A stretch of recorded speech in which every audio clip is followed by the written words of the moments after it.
Hello and a very good morning to all of India. Very warm welcome to our morning newspaper chat show, where we essentially take a look at what's happened overnight, what are the wires telling us, what are the tabloids telling us, what do the headlines essentially say. We've got so many things to talk about today, and this is a chance for all of you, all our viewers, to be a part of our editorial meet. Really get to know what we're going to do throughout the day. We're going to be joined by some of my other colleagues, hopefully over a cup of coffee, talk about what's really happened overnight, and well, take a look at this. Even as we say good morning to the entirety of India, Varghese Abraham, my colleague here with me in the studio. Karnataka focus is something that you can't take your eyes off of. It's the third day today. Third day, big headlines in the Times of India. You've got those pictures again, where the carpet from that stadium is being rolled back. Yesterday, we saw people putting laddus in the mouth of Siddaramaiah's posters, and within minutes, you had Randeep Surjewala killing pretty much all television debates yesterday evening, saying that there is no decision as of yet. We will come up with a name after due deliberation, and due deliberation, rightly so, Varghese. Yes, due deliberation seems to have happened, and they have decided in the night when we were actually quite fast asleep, so that we were caught off guard, in fact, and we come to know about it quite late in the night. So, well, it looks like some of the papers, like Hindu has said, Siddaramaiah is likely choice of the High Command. So they have, in fact, given that kind of this thing, and they have also hinted that why Siddaramaiah is the person that needs to be looked into as such. And we have what they are saying is that Congress waited for the decision for Shivakumar, discusses various options with him.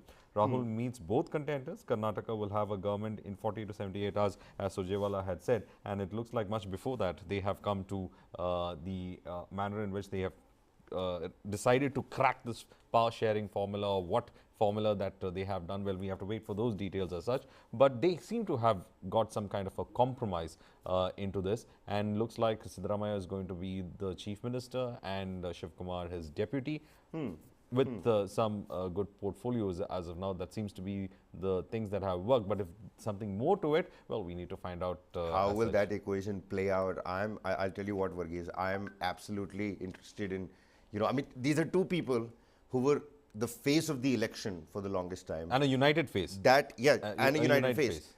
We gave that one ship, two captain analogy several times in the run-up to the election. One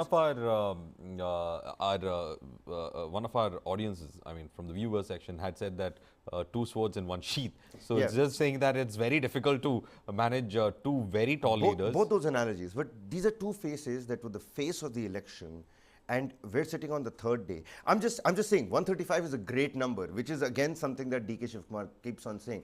We delivered Karnataka, and yes, I would give it to the KPCC president. He delivered Karnataka. But these pictures that are now doing the rounds in the newspapers, I mean, it only takes away from the magnanimous mandate that Karnataka has given to the Congress party. It is, and some of the BJP MLAs have also started coming out and raising fingers, saying that they left the Congress and joined the BJP because of Siddaramaiah. Some of them have made those statements, and it looks like the Congress was suddenly feeling the pressure that they cannot keep this going on.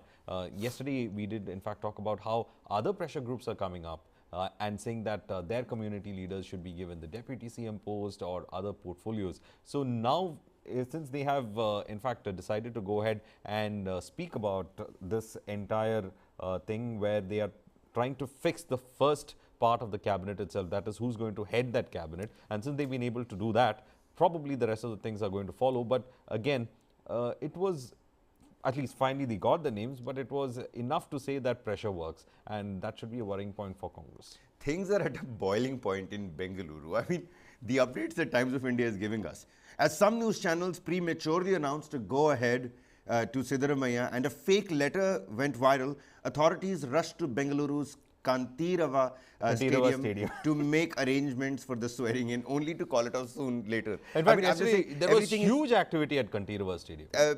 Absolutely, and it only goes on to say that things are at such a boiling point now that the minute you touch something, it just spills over. In fact, I think it was on the part of the authorities that since it was all decided, and they said let's start with the work. and they all landed up at Kantirava Stadium. They got the carpets, and everything was being done. The security measures were taken into account. Everything was done, and then suddenly the uncertainty comes back again. And of course, April is long gone, but it was just a month away. But still, it looks like the authorities were taken for a ride on that. Well, absolutely. My colleague Sudha Sadanand also joins us on the broadcast here. A very good morning to you, Sudha. Sudha, what are the wires telling you? The Times of India has said it, and I'm going to ask you it. Has the wait gotten antagonizing for the Congress party? And what are you picking up from your sources, the overnight developments, as it were? Well, the thing is that, I think we are the first ones, as always, when we say Namaskara, Karnataka, or Good Morning, India. To both of you, Varghese and Kabir, it's a good day, because our sources are telling us that everything has been sorted for now. I'm adding that rider, for now, and let's see where it goes from here. So, a CLP meeting, which is very, very crucial, is scheduled this evening. And they are saying, again, I'm listening to Randeep Surjewala, because I don't think I'm part of that media which runs away with speculations or conjecture.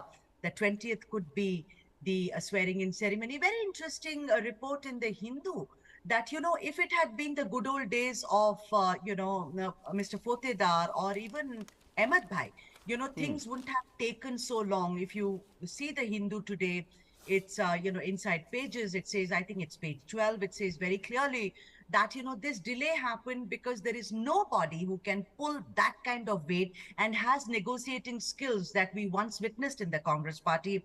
And therefore, this delay. But it seems clear now. It's Namaskara Siddaramaiah, Chief Minister of Karnataka, with DKS playing the Deputy Chief Minister Kabir.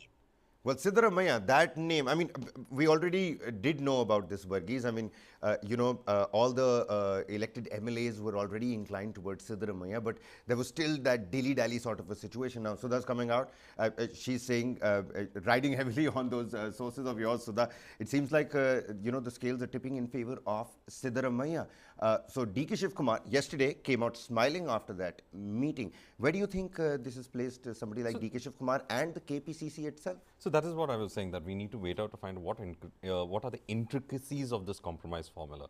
Whether there is a rotational chief ministership, there is no rotational chief ministership. There is something, of course, was promised to the person who has delivered Karnataka. What are those promises? Of course, in the public, they might not say, but of course, we shall wait to see what the journalists will be getting us on that. But without something like that, I don't think so. DK Shivakumar was a person who would have accepted a formula like this, because it's a huge victory. And it is something that he wants to capitalize on, because he was in the front of it. So these are something that we have to, in fact, look at.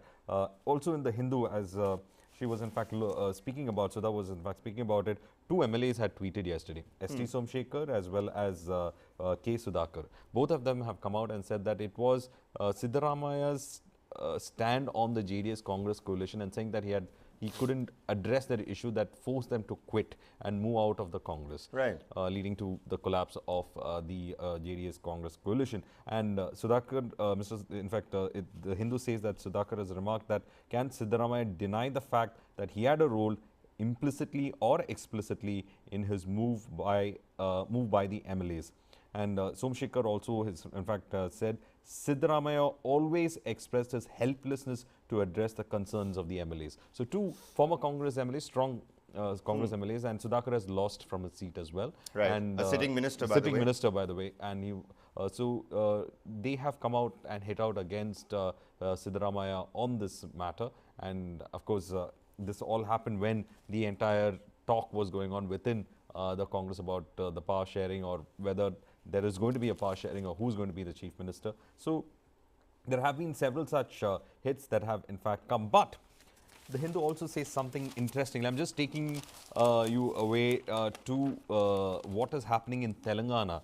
KCR has come out and said that don't be afraid by Karnataka poll results. And he says that the BRS chief and Telangana CM K. Chandrasekhar Rao has asked party leaders not to get perturbed by the Karnataka Assembly poll results and focus on publicizing the good work done by the government for the last 9 years. And of course, we are talking about Telangana also going to polls probably at this year or early next year. In December this year? December. So yeah, so we are talking about this rub-off happening on Telangana as well. Because we know how the Congress was sidelined in Telangana when KCR had come to power, and he also made it the single largest party. The then TRS became the single largest party by poaching from the Congress. And now this huge victory in this thing has buoyed Revanth Reddy also. And it's not only Revanth Reddy. In Kerala also, Sudhakaran and V.D. Sandeshan have been buoyed by it, and now they are talking to their estranged allies to get them back into the UDF. All these things are hectic parleys are happening. So Karnataka, whatever's happening in Karnataka is having a ripple effect. Absolutely, absolutely. Things are heating up politically. Pankaj Mishra, my colleague, also joins us on the broadcast here. Pankaj, it's a great morning. The weather is really nice, but take a look at what's happening in Karnataka. If these early morning source-based information is anything to go by, well, Pankaj, between you and I, let's say goodbye to our Saturdays now. Well, at least this won't be the first Saturday that would be unfolding, quite in a hectic manner for us. Last time it was the counting. This time around it's the government formation and obviously the oath-taking ceremony. Yes, you're right. I mean, the weather outside is also quite nice. And finally, it rained, both in the Congress headquarters and here also in Delhi NCR region, taking the heat away a little bit. And there is some heat of the firecrackers that you are showing. Obviously, happy a lot of Siddaramaiah, team, and the understanding that has been arrived at obviously would unfold what were the terms and conditions on which DK Shivakumar, did he sign on the dotted lines, or was it something, a pound of flesh that he got from the Congress leadership? That we will have to wait and watch. But certain things are clear, Kareer, as you mentioned, Saturday, 20th of May, the swearing in would take place, and whether it's just the chief minister or deputy chief minister also takes those, which remains to be seen. From editorial point of view or from the newsroom point of view, as what I tend to at least discuss early in the morning, because for our viewers, those who are catching up these overnight developments, also need to know how the day is going to shape up. Well, it looks like once again that the day would again be dotted with the coverage and analysis of the Karnataka development, but albeit this time around with less of speculation, less of uncertainties, and more forward-looking, agenda would be there in order to figure out what is coming up. But as far as the editorial page is concerned for Indian Express, the democratic unclogging. This is Ashutosh Varshney, and his take on the electoral outcome of Karnataka is something that rings a lot of bell, but it takes it forward as well, pitting it, in context with 2024 and how Congress should basically try and galvanize on the current situation from here and take it ahead. Absolutely. So that I've got the Dainik Bhaskar with me here in my hand, and take a look at the front page headline. It says, Siddaramaiah पर सहमति लेकिन DK Shiv Kumar कोई पद ना लेने पर अड़े इसलिए ऐलान अटका. It seems like DK Shivakumar also kind of sort of tried to make it convert this into a prestige issue. It is obvious, yesterday his body language showed it. I mean, look at the man hours which was spent, meeting with DK Shivakumar particularly. His meeting with Kharge, earlier meeting with Rahul Gandhi. And, right now, even as we speak, I think there is going to be a crucial meeting with KC Venugopal as well, Prince Siddaramaiah and KC Venugopal. The point is that, yes, he was adamant. He said that it's all or nothing. That's his entire deal. That give me all, or else don't give me anything. He says that he's an organizational man. It's because of him that Karnataka had this stellar, fabulous victory and unprecedented. So he was very, very adamant. And apparently he also asked, and now this is again, I'm attributing to sources. He said that what has Siddaramaiah done? After he took over the helm, they lost elections. He couldn't even win an election. Here I come. I am the one who actually kind of, encouraged the cadre, gave them that kind of heft to go out there in the field and do their best. And that's because of that we win. Winning elections is the mantra. As we know, since Mr. Narendra Modi has taken over, it does not matter what you do the entire year, whether you've got controversies galore, but what really matters is you ultimately go and make it to the finishing line. Now, our sources, and let me tell you, Varghese and Kabir, our sources are clearly saying we are not going to, speculate about whether it's going to be rotational, what is the method to this entire process. But it seems almost certain that it's going to be Siddaramaiah, who is going to help the affairs, as it were. Absolutely. It seems like this is turning into a situation for DK Shivakumar to swallow more than, Siddaramaiah, the former chief minister himself. Take a look at this cartoon in the Dainik Bhaskar, Varghese. You've got two politicians speaking to each other.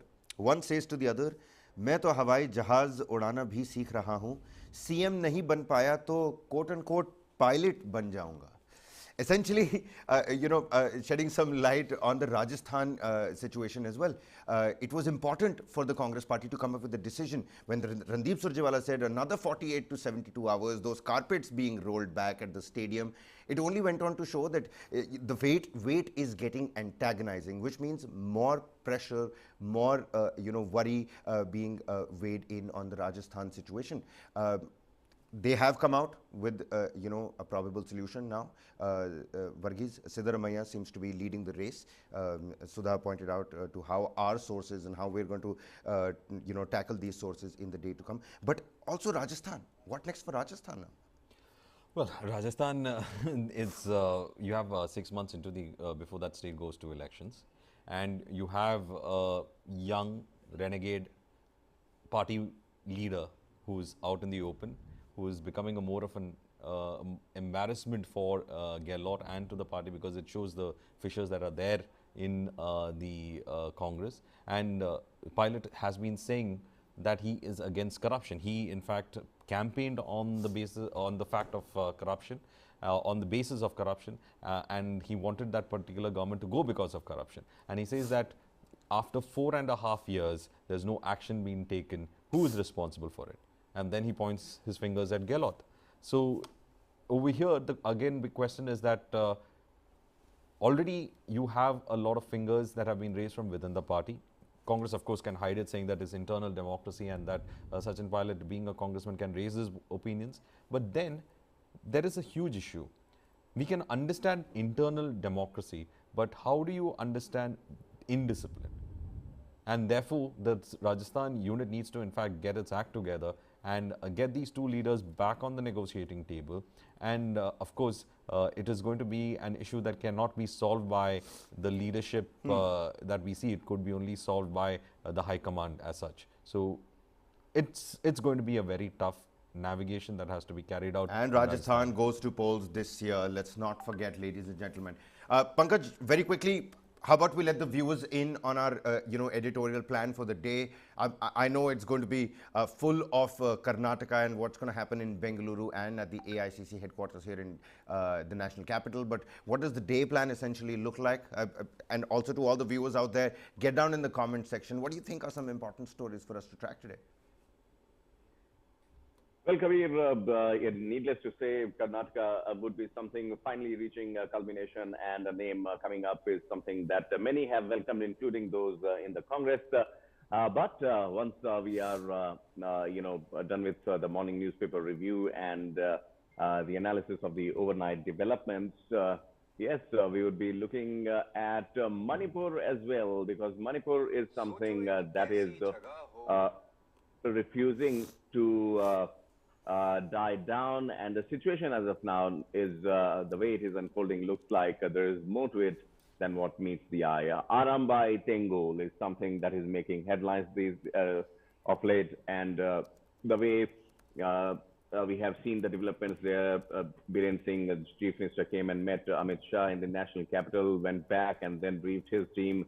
The BJP's overall Northeast policy outreach is something that the BJP was making a flagship project about. What happens to that?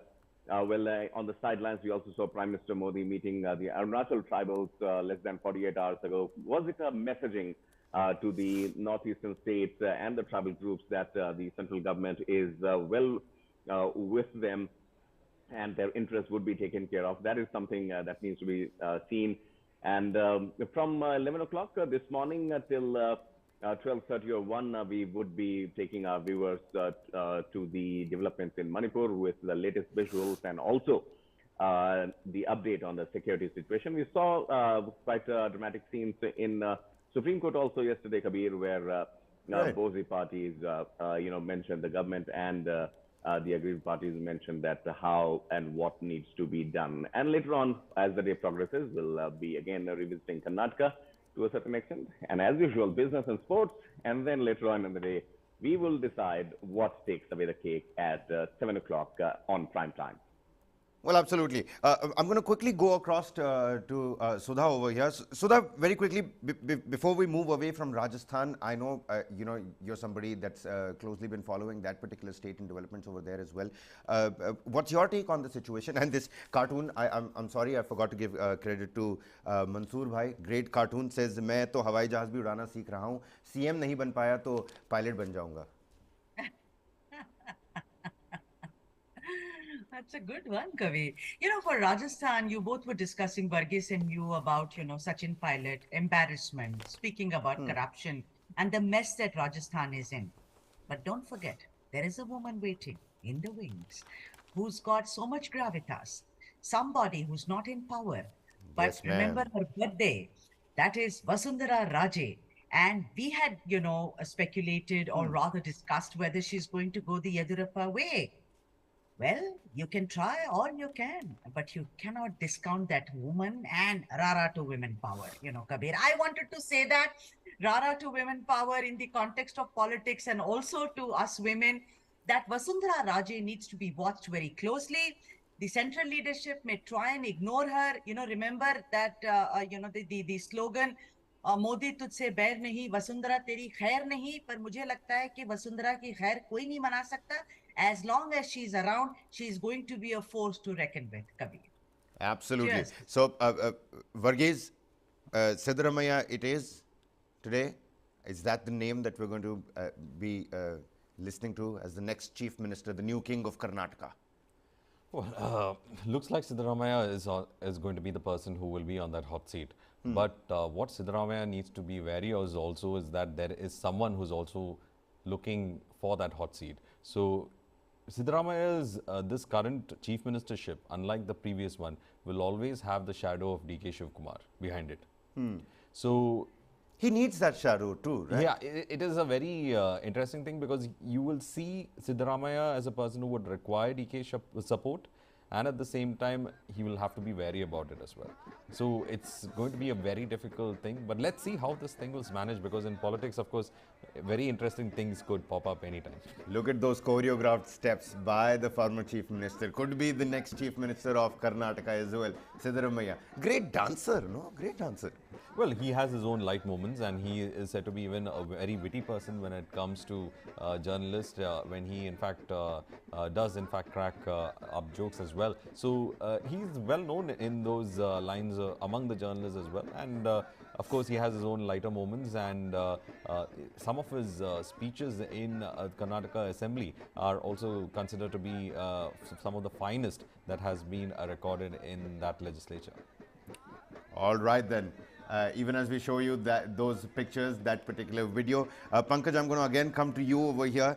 Siddaramaiah, DK Shivakumar, we've earlier seen, Varghese talking about the lighter moments that Siddaramaiah has had. But these lighter moments end up becoming controversy between the two stalwarts, of the Congress party. Earlier we saw how the mic remained open. Somebody said something to the other, saying things behind each other's back that the media picks up. And of course, the media also has a little negative role to play over here. But the rift between the two that could turn into a full-blown crack, is something that is no news to anybody out there. Yes, absolutely, Kabir. The travesty of Indian politics, or for that matter, politics in any part of the globe, remains the same, which is there is nothing in the book that hasn't been tried so far, and there are not any particular pattern that you would see evolving or developing in a completely new format. So, for a Congress party which was caught between a rock and a hard surface is the fact that whom they should back, whom they should choose, because the factors, the fallouts were quite known. Had it been a rotational chief ministership post, then the first chief minister hardly we have seen relinquishing his chair for the next one, even if they are from the same party. The second one was that how to placate the one who is not getting the chief minister's chair. Is it a plum portfolio or plum portfolios that needs to be doled out, or is it a deputy chief minister's post? Now we know, barring Maharashtra, deputy chief minister's post, once again, many would say, is just a rubber stamp, because unless it is attached with some key portfolios for a state like Karnataka, I would say it could be mining, it could be infrastructure. Unless those things are there, the semblance of power, the feel of that position of power is missing, and hence goes the say also in the party, or maybe in the administrative affairs to a certain extent, if not in the party. So for Congress, obviously the challenges were not new. Good part is that when Randeep Singh Surjewala came out yesterday around 2:30 or 3, many said that he poured cold water on the hopes of many that the name would finally pop up last evening. But when he said that decision will be taken in the next 48 to 72 hours, that was crucial, because that showed that Congress is not on the top of the game as of now. But a name pops up finally, late evening developments, and the party makes up its mind. Both the warring factions, if I may call them, Siddaramaiah and DK Shivakumar, agreeing to what the party is saying, in a way, was a dampener for G. Parameshwara, but a good sign at least that Congress tried and managed to get the house in order in less than 48 to 72 hours, because all the newspapers, if you look at them, Kabir, are leading with the headline, barring Hindu, which chose to put the name out based on sources that this is what it is going to be. Siddaramaiah is going to be the chief minister in all likelihood. But if you look at Indian Express, it says DK does not blink. Congress says new cabinet in 48 to 72 hours. And the picture obviously is those flanking all around and sitting in a huddle waiting what transpire. So this is basically what the Indian Express came up with. But many would agree that if Congress has managed to change the headlines overnight, then certainly this is not a bad work at all from the Congress, because remember, pressure had started building up. Former Chief Minister of Karnataka, Basavaraj Bommai, had taken a pot shot saying, look at them, they're not able to even finalize the chief minister. How would things go from here? That was something the talks had started. But for Congress, obviously, it was very important to put the house in order. And today's developments could be a bit interesting. What the party supporters have to say. Yesterday, we saw some chest thumping going around, and some actually flaunted Siddaramaiah's tattoo on their chest. So two sides of the same coin, I would say, but the story totally different. Well, absolutely. Two sides of the same coin. We've got Haseen Ahmad in our comment section below.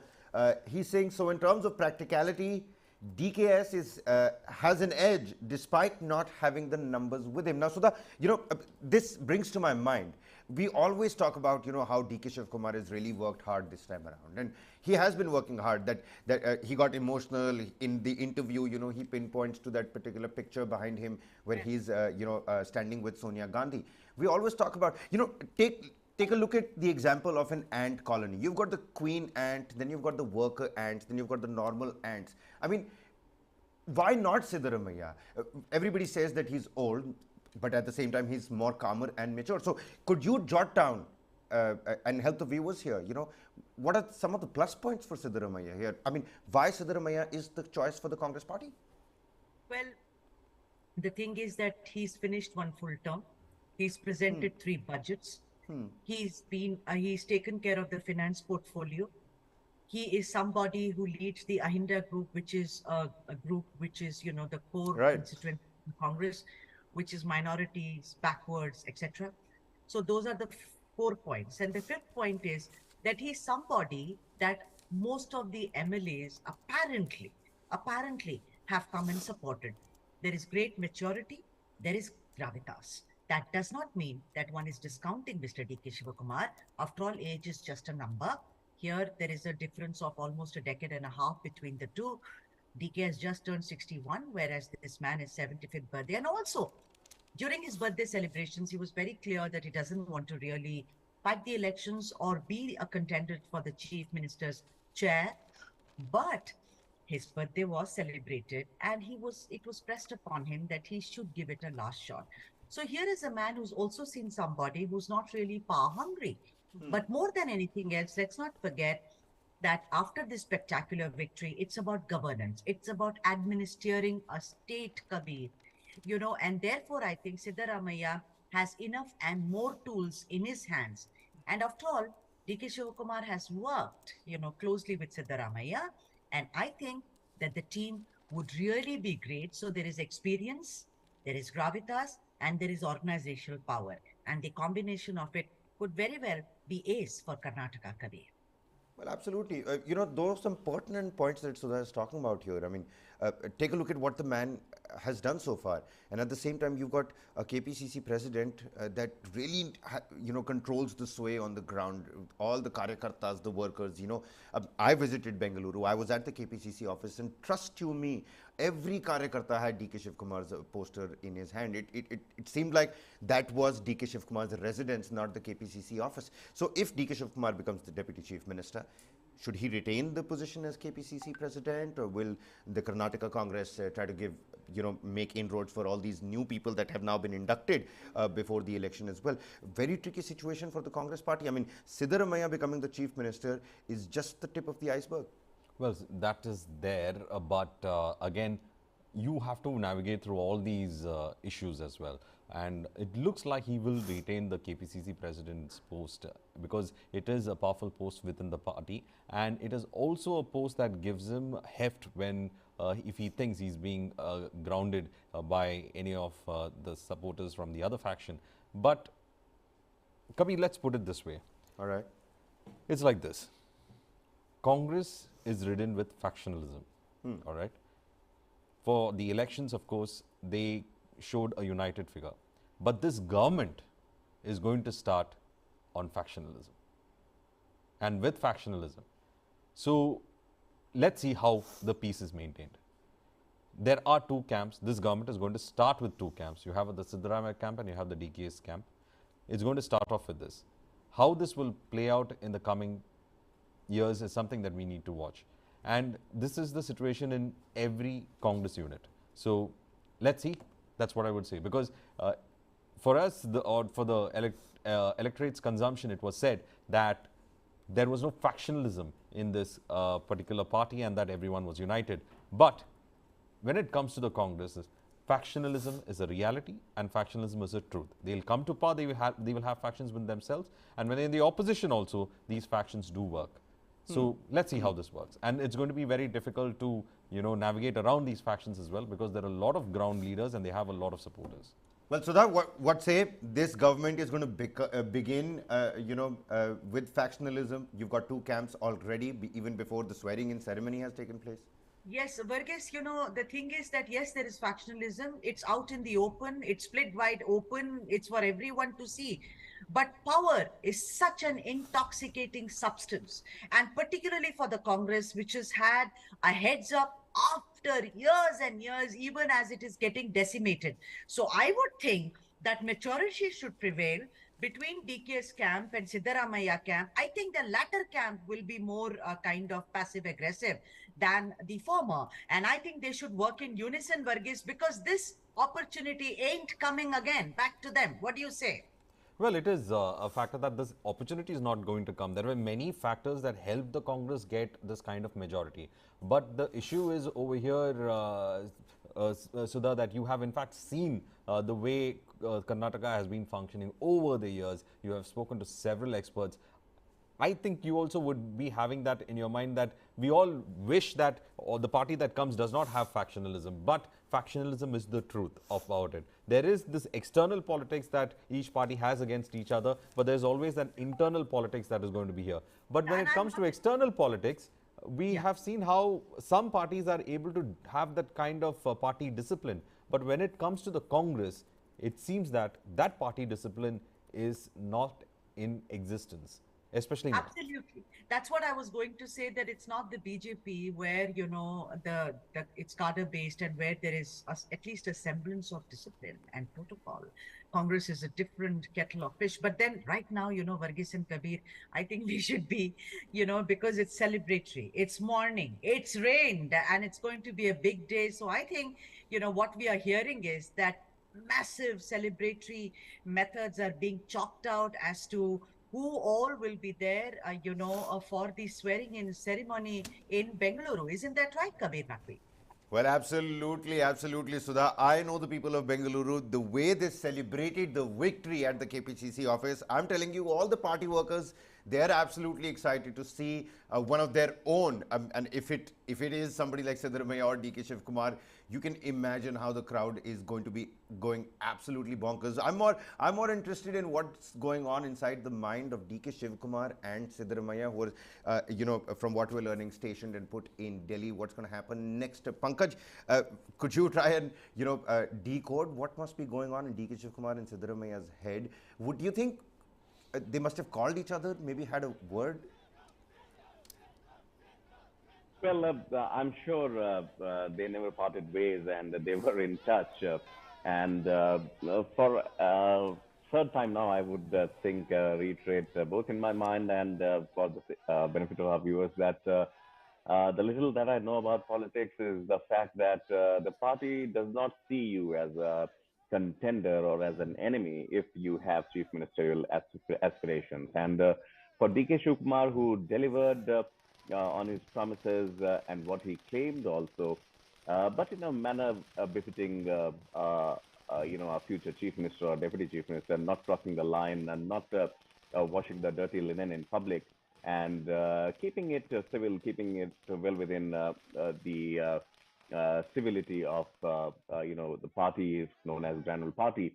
DK Shivakumar, I think, as of now, would be a happy lot in a way that he might not have got the chief minister's chair, but what he has managed to receive, or what he has managed to retain, is the faith of the Congress leadership. And yes, Mallikarjun Kharge had a series of meetings yesterday with both of them. Rahul Gandhi also met, but in the end, as we are learning, Kabir, that Sonia Gandhi played a pivotal role in actually bringing both the contenders to the same page, and also breaking the deadlock as far as this more than 48 hours of political highs and lows were witnessed both in Karnataka and Delhi. So Sonia Gandhi once again coming to the rescue, but it goes without any saying that the party still values what the Gandhis would say, and also the situation, thankfully, did not spiral out of control. We did not see any name calling for that matter. So DK, as I said, would be a happy man, and obviously they have to run a state also, and both astute politicians as they are. Normally, Kabir, let me add a common man's perspective here. Normally, when we talk about a chief minister's chair or plum portfolios, generally we associate the fact that they are money minting thieves, and no one speaks about them, but it is an unsaid unsaid notion that we all agree upon कि देखो chief minister बनना चाहता है, हाँ वहाँ तो बहुत पैसे हैं, देखो home minister बनना चाहता है, देखो for a particular state entity. So all these things, when associated with plum portfolios and the money that they could make, the way political parties would utilize these money to further their ambitions, to take their party forward, all these things are in the open realm, and ये public है, ये सब जानती है concept. On that note, a political party needs to be very cautious when it is choosing its chief minister or the fight, how it is attending to that particular fight, because people would be very quick to jump on conclusions, if not the political parties, is that देखो ये कैसी party है, ये तो खुद में ही लड़ रहे हैं. So that double-edged sword was hanging on Congress's head. And for Siddaramaiah, he has got the chief minister's chair, obviously something that not many were denying also. And hence we see a few publications sticking their neck out and putting that name into print coming this morning, some still speculating. But as far as DK Shivakumar is concerned, I believe he would not be a sad man at all. And obviously, he has made his mark. He has put his point across. He has been heard also. And no burn bridges, no bad blood. And I think 20th is the time when we'll see a win-win situation and happy faces all around. Well, absolutely. It is part of our day plan as well. Again, urging all the viewers out there to stay with us during the day, because any minute now, any second today, you never know when it's going to break on your head. We are expecting it to be Siddaramaiah, but what is that power sharing formula going to be like, if at all, there is no surprise for us in store? But let's move on, even as we wish good morning to the entire country. I've got a funny little nose today because of the weather. It rained. So this, hot cup of tea is going to help me out. And I'm reading here in the newspaper that the next 5 years could be the hottest ever. Pankaj and Sudha, to you as well. The next 5 years could be the hottest ever globally, as if the fluctuating weather this year isn't, scary enough.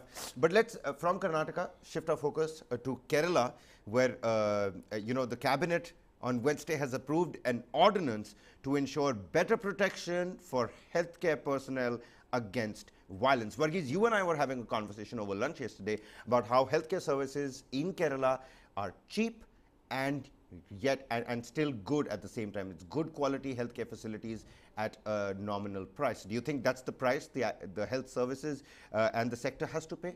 Well, you've got irate patients, you've got irate family members of these patients, assaults on doctors, the recent case as well on that well, this all comes because of that recent case. This all comes, especially the death of Dr. Vandana, one of the most tragic incidents, because of a person who was speculated to be under influence of substance abuse. And I mean, it is quite shocking that it happened right under the nose of the police and at the right under the nose of the security staff in that hospital, the Kottarakara Taluk Hospital. And there was immediate action on the part of the doctors. The doctors all came out of the street. They were protesting, and they said that they need protection. And there should be some standard operating procedures. There should be protocols when you get people, whether if a person is known to have a violent history, or whether the person is coming from who's been brought in by the law and order department, whether they have to be handcuffed. There is no procedures as such. And the doctors have been saying that they have been at the receiving end. Now, Kabir, the thing is about when a person goes to a hospital, of course, you are emotionally also quite vulnerable. And you might want the best care from the doctors towards that patient. But here, in Vandana's case, was very shocking, because this person was under the, he had come to the hospital. He was under the watch of the police, and 15 times she was in fact stabbed. 15 times. And with the scissors that was in fact at that particular location. She was, before that, this person had attacked, Sandeep had in fact gone ahead and attacked his relative, after which he targeted Vandana, and he snuffed out the life of the only daughter of her parents, and it has come as a shock. And the LDF government was left with no other option but to in fact go with that ordinance. And what does the ordinance say? In fact, I have Hindustan Times with me. Very interestingly, it tells that bodily harm to any healthcare worker or professional will be punished with imprisonment ranging from 1 to 7 years and a fine between 1 to 5 lakh, which will be imposed on them. So this is what the ordinance has in fact brought about. It will be made into a law once the assembly comes together. And now it has been called, it is an amendment which they in fact had brought to an existing law called the Kerala Healthcare Service Workers and Healthcare Service Institution Prevention of Violence and Damage to Property Amendment Ordinance is what they have in fact brought in. Well, we have to see in the larger run whether they will be able to do it. Let's in fact get in Sudha into this conversation. Absolutely, as well.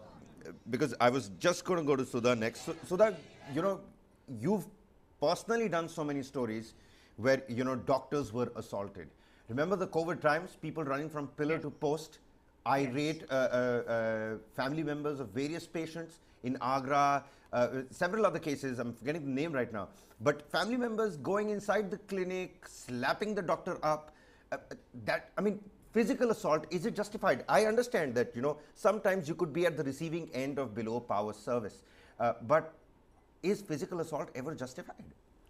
It is not. And, the Indian Medical Association, IMA, and we've been speaking to the president, the chief of Indian Medical Association in Kerala, Dr. Sulfi Nuhu. And he said that the laws are already in place. It's not as if the laws are not in place.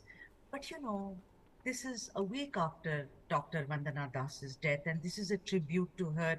Like Varghese was saying, it was most unfortunate.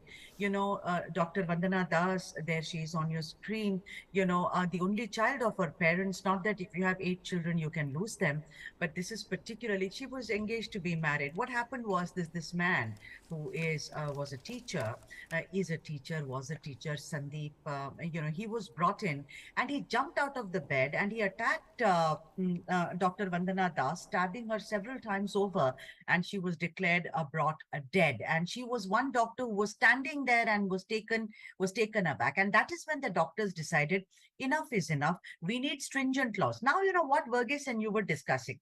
The laws are in place. This is, let me read it, because I think when it comes to acts and laws, we have to be very, very careful. The Kerala cabinet has approved the Kerala Healthcare Service Person and Healthcare Service Institution Act 2012, which means stringent action will be taken against perpetrators of violence. Now, the thing is, yes, there was a law, but what happened? It had no teeth.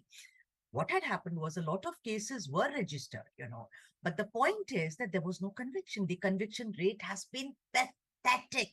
So what they have done today, and that is the biggest news here, is 60 days. We give you 60 days, complete all the legalities within 60 days, and see to it that the case comes to a finality, comes to a fruition. Now, Kabir and Varghese, let me also tell you the imprisonment. For what is, they will, decide what is a minor offense. Imprisonment not less than 6 months to 5 years, and fine of 50,000 to 2 lakhs. This is, for minor, and for very serious violence attacks, I guess, this is conjecture. I mean, I'm not a legal person, but then for serious violence, much like the stabbing of Dr. Vandana Das, 7 years and a maximum of 5 lakhs as, penalty. So this is the time of investigation is the key here. 60 days. We still have 200 cases pending. But this, and the other thing which is headlining in this story is, how do you now, all of us understand by healthcare officials as doctors, nurses, right? No. What boys?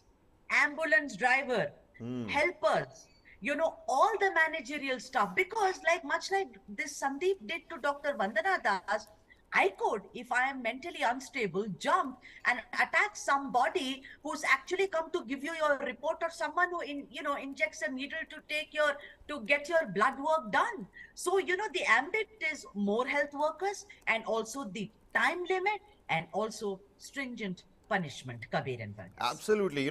Very rightly pointed out that it's not just doctors and nurses over here. Pankaj, I'm going to bring you in. First and foremost, what are your thoughts on this ordinance? Could this end up becoming a blueprint for the entire nation? I mean, these are our healthcare providers, our corona warriors, first line warriors. That's what we call them, right? And at the same time, it's not just doctors and nurses. You've got ambulance drivers, you've got the staff members. What Sudha just pointed out? Kabir, each one of them plays a very significant role in saving life, and it's very crucial when it comes to saving the doctors. And as you all rightly mentioned, that we saw this unprecedented rise in crimes and violence against the doctors during Corona period was something which was an eye-opener also, because at that particular point of time, all we needed was medical attention, medical staff in good condition. And that was the time when the country was also reeling under acute shortage, not just of the beds and oxygen cylinders, but also of the medical professionals. So the little we had needed to be preserved and kept in good humor, in good books, because yes, they are the lifesavers. They are the first line of defense, COVID warriors. So much so that the first person who received the COVID jab was not someone from a political fraternity or a celebrity, but it was a worker at one of the Delhi's hospitals who was given the first COVID jab, and that speaks volumes. Only after that, Prime Minister Modi, queued up and got the second or the third jab for COVID. So Reposing our faith in these lifesavers is very important, goes without any saying. But the question here is again, Kabir, why did it happen? Why such frustration against the doctors? We are talking about a bigger picture here. What happened in Kerala could be the case of an intoxicated patient, maybe under the influence of alcohol or drugs, who snuffed the life out of that young doctor. Could be a different debate for a different day altogether about the role of drugs now in Kerala, the kind of impact it is having. But overall, if we look at the safety of doctors, then yes, it was the need of the hour to put it in black and white, no gray shades about it, that yes, doctors need to be protected because they are not just the service providers. As we have, as Indians, we have this tendency that अगर हम पैसे दे रहे हैं तो हमें वैसा ही treatment चाहिए, which results in positive outcome every time. But there are certain situations where even the doctors are helpless, and obviously science and technology could help us as much as far as the capacity goes. So that particular aspect needs to be worked upon, that needs to be trusted upon the people. And what better way to make a very strict ordinance and tell the people that in case or if at all you threaten or attack or hit or inflict any damage to the doctors, to the medical staff fraternity, anyone and everyone, then it is not going to be an easy way out for you. It has to be done. Remember, Kabir, again, talking about certain things which are not visible, government hospitals, we don't pay there that much. We just take a 1 rupee or a 5 rupee, entry ticket or a sheet, and then we are at the disposal for the doctors, and they give us free advice there. What happens mostly in state government hospitals and in the government-run hospitals like All India Institute of Medical Sciences, Safdarjung here, where a lot of people come from all across the country. These unseen rules and unseen services that we get need to be taken very seriously, need to be honored also, because it's not necessary that something that you are getting for free is that it's your right in a way. Yes, it is. As an individual of the country, it is. But then you have to have that respect. You have to follow that decorum. What has happened in Maharashtra also? Let me also draw a parallel here. Maharashtra government very recently has made traffic violations a punishable, non-bailable offense. Now, what does it mean? Why did things come to such a pass? Because people were not taking driving rules, traffic rules very seriously. So one had to put their foot down and say that, hey, look, if you violate the traffic, then you are going to face the wrath of the law. One would say, why so? I just jumped the red light because I was in a hurry. Why so? I just overtook from the left side, but hey, there was a little space there, so I maneuvered my car into it, into the empty space. No, that's not the concept at all, that whether you were in a rush or not, or whether what kind of emergency you had. Fine, once in a while, it could work in favor of you. But what if some accident happens? Then again, a life is at risk. Who would be responsible for that? So the people also need to be told that there are certain responsibilities that are your prerogative, and it's not government's prerogative.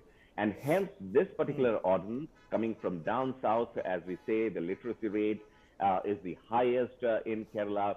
So we understand for a fact that if this is the laboratory for the testing of this particular ordinance, why not? Why not we have the same scenario across the country? Not just in healthcare, not just in traffic violations, but also the schools for that matter.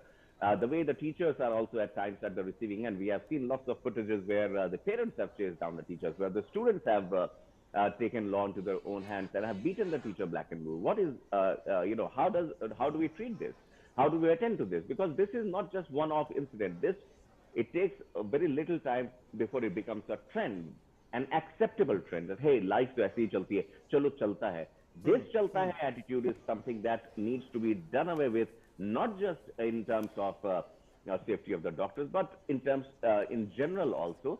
And those who are accountable to you and to your kids and to your life safety must be honored, must be respected, and must be safeguarded. Well, absolutely.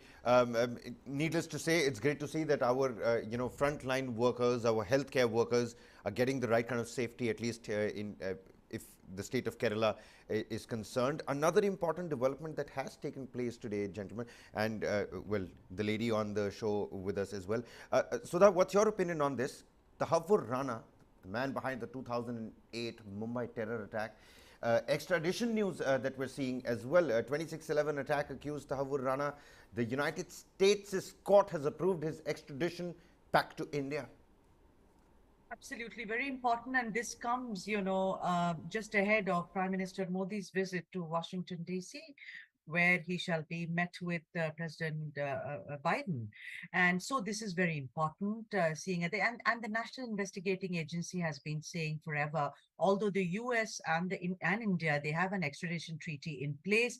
But like I said, this is a very, very major development and very good news for India, and particularly also in the background of Bilawal Bhutto's claims that Pakistan, we should be talking about terrorism from every prism and not just the prism of Pakistan. It's, as we all know, David Coleman Headley and Bon Dawood Gilani was very clear when, they both had conspired to attack one of the Danish newspapers when they had printed the controversial cartoons on the revered Prophet Muhammad. It was at that time when the trial was on that David Headley very clearly said that, yes, he knew Rana very well. And then both of them had spoken several times over before the 2008 attack on Mumbai, which killed 166 people. So there is collusion, and now we'll have to wait and see where does it go, because what it means is that it's very clear that, all sides have now recognized that Rana does have a very important role to play in the Mumbai attack, Kabir. Well, absolutely. Varghese, very quickly, we're running short of time here. What's your take on this, development? Tahawwur Rana, I mean, he's a man that many want, well, if not behind bars, then dead. Well, he's a person who is as guilty as David Headman, and it is one of the persons who's given that materialistic support to the entire 2611 operation. He was the one who's allowed the what we recall as the scouting of targets.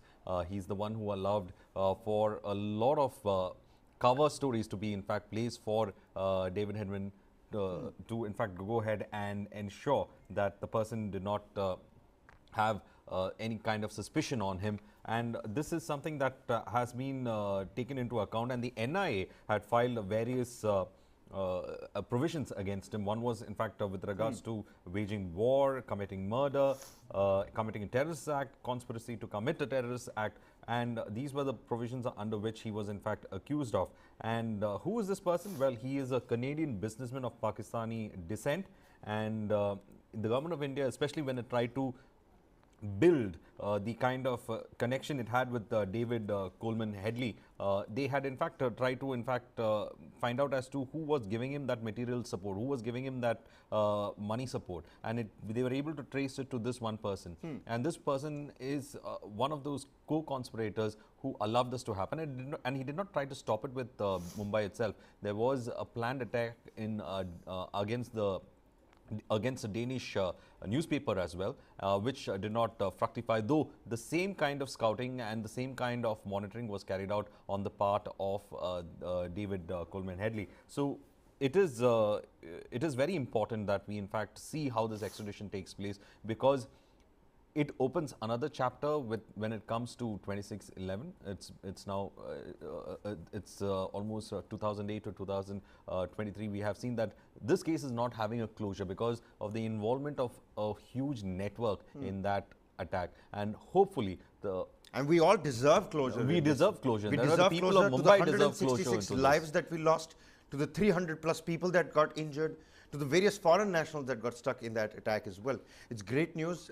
It is certainly a welcome step that now the US court has said that it has agreed to the extradition of Tahawwur Rana, the man behind the 2611 Mumbai terror attack that happened in 2008. Running short of time here, Pankaj, very quickly, do you think this is going to feature in the day plan? How are you looking at the developments when Tahawwur Rana is concerned? Well, Kabir, indeed a very significant development here, and I look at this development from just 2 point of views. First, as Sudha mentioned, that it comes close on the heels of Prime Minister Modi's visit to the United States, first official trip, obviously first state visit by Prime Minister Modi, and this is significant. And secondly, where does it leave Pakistan? Because Tahawwur Rana was one key cog in the wheel that was very elusive till now, and it took a lot of time. Remember 2008, and now we are 15 years down the line, 2023 we are into as of now.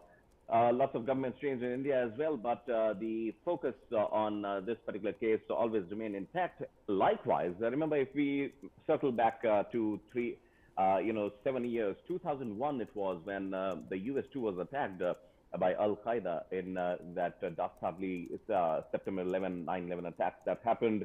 And US was engaged in a battle in Afghanistan, strategically very close to Pakistan, and that was the reason why the US could not at that particular point of time put Pakistan on spot. 2008, this particular Mumbai attack happens, and after that we had George Bush government at that time, then Barack Obama, 2 stints passed by, then came Donald Trump, and now Joe Biden. So it hasn't just been a stroke of fate that one fine day Tahawwur Rana is being decided that he will be extradited to India, but it has been the result of incessant efforts from the Indian administration, not just to find closure, but also to cut Pakistan to size, and also tell them that the way it orchestrated this particular attack and gave shelter to many a terrorist, that should not be tolerated any further. And remember, Joe Biden, right after coming into the office, his first comments as far as Pakistan were concerned is that stop arms supply to Pakistan and giving aid to Pakistan. Even Donald Trump had stopped that. So cornering Pakistan is something that is all the more emboldened as of now with this particular move of the US court. Well, that's very eloquently put. We'll have to wait and watch how things pan out over there. We're running out of time over here. Very quickly, just to inform all the viewers, just shifting our focus back to Karnataka, where the Siddaramaiah and DK Shivakumar saga is, continuing. And what we're picking up right now is that Siddaramaiah has left his hotel for a quick breakfast meet with the KC Venugopal. So the all pertinent question that we're trying to probe today is, what are they going to be having for breakfast today, Varghese? Well, as of now, it looks like definitely there could be a Mysore Pak or a Kesari Bath early in the morning itself. I mean, just being on the lighter vein of it. Important meet probably to discuss how the coming swearing-in ceremony and oath-taking ceremony will be held, and probably also to discuss about other portfolios. We can only speculate as of now what could be the talk, but yeah, a very important meet happening. Let's see how it pans out. All right, and Sudha, to you, very quickly, how are you looking at this breakfast meet? You've heard the menu coming from Varghese's mouth. Yeah. What's your take on it? Yeah, so apart from the Kesari Bath and also the Mysore Pak, what is very important is over filter coffee, they're going to sit and decide what the method is going to be. This is a very crucial day for Karnataka, the selection of the CM, and then the process of, also the cabinet. We are not going to speculate. We're going to keep you updated the whole day, and, watch us whole day as we decode what made Siddaramaiah pass the line, as it were. And of course, Varghese, I'm sure you speak Kannada, and all of us who love Kannada are going to sing along once this is over on Saturday. Matadu Matadu Mallige. Well, there you have it. Many thanks, Sudha and Pankaj, for joining us here on this morning newspaper chat. It's always lovely to share this cup of hot tea with you guys. Varghese, to you as well. We'll have to wait and watch as to what happens in Karnataka and where that Tahawwur Rana story essentially is going. And if, the Kerala blueprint to safeguard our health workers can really become, something that can be followed in the entire nation as well. Many thanks for joining us here on the morning newspaper chat here on News9 Live. Lots more coming right on the other side. Don't go anywhere.